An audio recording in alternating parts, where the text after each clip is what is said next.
मित्रांनो, हा video बघितल्याशिवाय car घ्यायचा विचार पण करू नका. नवीन कार विकत घेणं एक थ्रिलिंग एक्सपिरियन्स आहे आणि त्याचबरोबर एक ह्यूज फायनान्शियल टर्नओव्हर पण.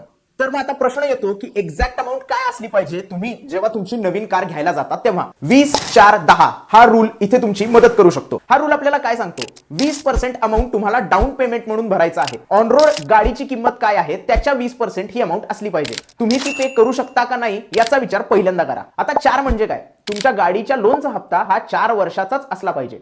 त्याच्यापेक्षा जास्त ईएमआय ठेवू नका, कारण जेवढा शॉर्ट असेल तेवढा लवकर संपेल आणि हाय इंटरेस्ट रेट अवॉइड करा. आता राहिलं 10. तुमच्या इन्कमच्या 10% अमाऊंट तुम्ही बाजूला काढून ठेवली पाहिजे फक्त कारसाठी. कारचं फ्युअल असू दे, मेंटेनन्स असू दे, कारचा ईएमआय असू दे किंवा अदर एक्सेसरीज असू दे, याच्यासाठी तुम्ही ही अमाऊंट बाजूला काढून ठेवली पाहिजे. मित्रांनो, एक गोष्ट इथे लक्षात घ्या, 20-4-10 हे पर्सेंटेज म्हणजे फक्त गाईडलाईन आहेत. तुमची लाईफस्टाईल कशी आहे, तुमच्या गरजा काय आहेत आणि तुमचे प्लॅन काय आहेत यावर हे पर्सेंटेज चेंज होऊ शकतात.